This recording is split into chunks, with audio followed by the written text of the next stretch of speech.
Hey everyone, welcome back to another video. So in the last video I told you guys that I would let you know how much I've spent so far in getting to law school. I haven't even figured out how much I'm gonna have to pay in law school, but I basically went into my credit card app, searched up a few keywords, and wrote down all of the costs so that I could add them up and let you guys know what the total was at the end. I'm just going to go ahead and jump into the video. So the very first thing that you have to do when you decide you want to go to law school is take the LSAT exam. And the LSAT exam is an exam that's administered. Everyone has to take it no matter what. It is a requirement to attend law school, and the costs that come with that are pretty crazy. Let's start with LSAC. LSAC is Law School Admissions Council website, and I searched up keywords to figure out how much I paid to LSAC throughout this whole process. Keep in mind that I did have a fee waiver, which waived a bunch of costs, and I'm going to let you know everything piece by piece. So let's start with how much I paid in total to LSAC, which is the website where you can figure out your recommendation letters, take the LSAT, send reports to law schools. It has everything there packaged for you. It's honestly really helpful, and I'm pretty sure everybody has to do it. I personally spent $470 just on the LSAC process. But like I said, I had a fee waiver. Specifically, I got approved for fee waiver tier 2, which is not the top tier. So tier 1 waives a lot more cost than tier 2 does, but let's focus on tier 2 since that is what I got. Tier 2 waived the $200 to pay for one LSAT exam. So if I wanted to take the LSAT multiple times, I would have had to pay all of the costs after the first initial $200. It also waived one CAS registration, which includes the letters of recommendation that you have, and that totals to $200. Next, it waived 3 CAS reports. And CAS reports, if you're unaware, are reports that you have to send to each law school. It's mandatory. It basically has a report of all of your grades, the whole application as a whole, and those are $45 each. So it waived 3 of those, which totals $135. It waived a 1-year subscription to LawHub, and that totaled $115. LawHub is a very, very helpful website, which is going to have a bunch of previous LSATs, and that is typically how you study for the LSAT, is taking a bunch of old practice exams that were already administered in previous years. So I 100% recommend getting that, but luckily I didn't have to pay. It was $115. It also waived one score preview of one LSAT, and that was $45. I did end up using that. A score preview is the opportunity to be able to see a score that you got on the LSAT, and if you don't like it, then you can basically erase it. And if you do like it, you can keep it, but you only get one. I believe that the tier 1 fee waiver actually includes 2 score previews, so that's really nice. In total, the amount of money that was waived just from LSAC, as in I didn't have to pay them, but those are still fees that you would have had to pay if you didn't get the fee waiver, was another $495, which is insane because that's already crawling up to, I believe, the 900s. Now let's move on to studying for the LSAT. So there are a lot of different things that you can do to study for the LSAT. There's the LSAT trainer, there are the PowerScore Bible books, there's 7 Sage, there's just so many different programs that you can sign up with. In general, all of those programs are really, really expensive. So the one that I went with is called 7 Sage. It's $69 a month, and I totaled paying $276 at the end. I highly recommend 7 Sage if there's anybody out there who is figuring out how to even approach the law school exam.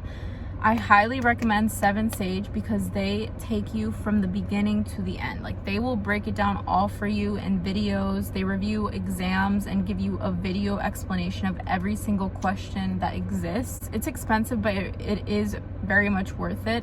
I've heard rumors, and I'm not sure if it's true, but you should check it out. If you qualify for a fee waiver with LSAC, then you just have to send them proof of that, and the subscription will only be $1 a month. I wish I had known that when I was doing this whole thing, because that would have saved me close to $300. I also initially used the PowerScore Bible Trilogy, which was a gift. I'm not going to calculate this into how much I've spent at the end because it was a gift from my brother, and that was around $200 out of his own money. So for me, it was free, but I highly recommend PowerScore as well. If you can only choose one brand to study with for the LSAT, I would suggest 7 Sage is better than PowerScore, only because they have interactive videos and people there to help you. But PowerScore was nice because I actually was able to highlight things. It was in a physical book. It kind of replicated the LSAT exam in a way because it was on paper. That was everything related to LSAC and the LSAT.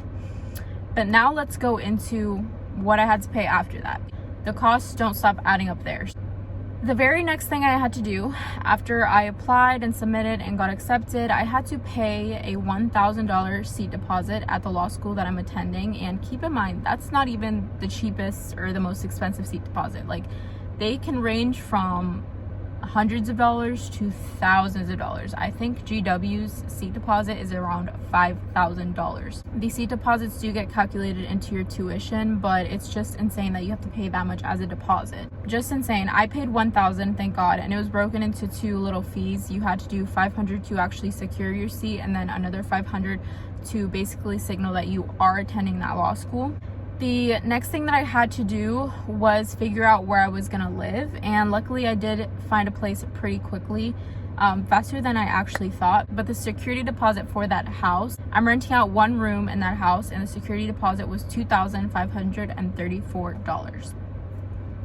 Where I will be studying is a very, very expensive area, unfortunately, but that's just where I decided to go. The rent per month is $1,450, and that's not including utilities. So I'm gonna be losing like around $1,500 per month there.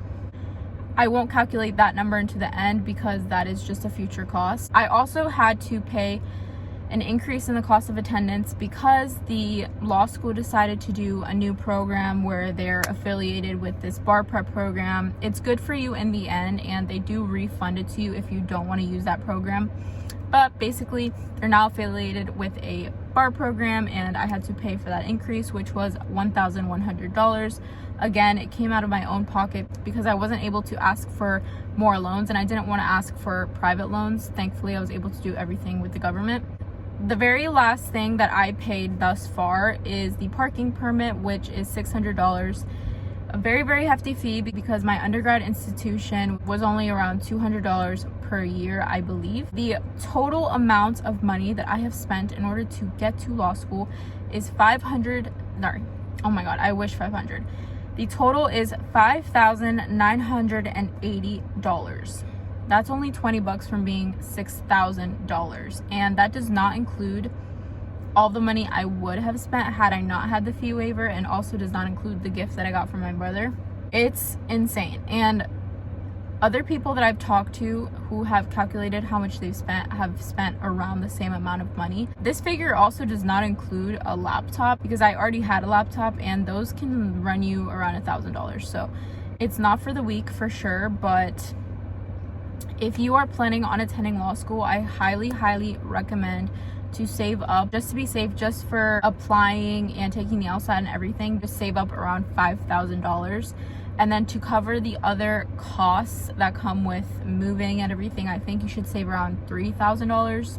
If you can save around $10,000 for all of that combined, that's amazing. But if you really can't, you're on a budget, I'd say like at least an extra $3,000 for things that you're not expecting. And then yeah, your tuition and all of that obviously should be covered, whether you get scholarships or if you take out loans. Or I mean, if you're paying it by yourself, then that's insane and that's amazing, but I definitely cannot afford to pay tuition out of pocket. So I hope that that was pretty informative for you guys, or at least gave you some type of insight about how to prepare for paying for all of this. Please keep in mind that this number could be different for everyone. Like I said, I had the fee waiver, so my costs were significantly reduced. There are a lot of other things that I didn't mention because technically they should be covered by your scholarship/loan. For example, if you did not have health insurance before going into school, at least at my school, they require you to have health insurance, and if you don't, then you have to pay theirs, which ours was $3,000 a year, which is a lot of money. And if you're interested in watching my vlog while I took the LSAT exam, then that's also on my profile, and it's pretty cool because I can kind of look back to see what it was like whenever I do become a lawyer.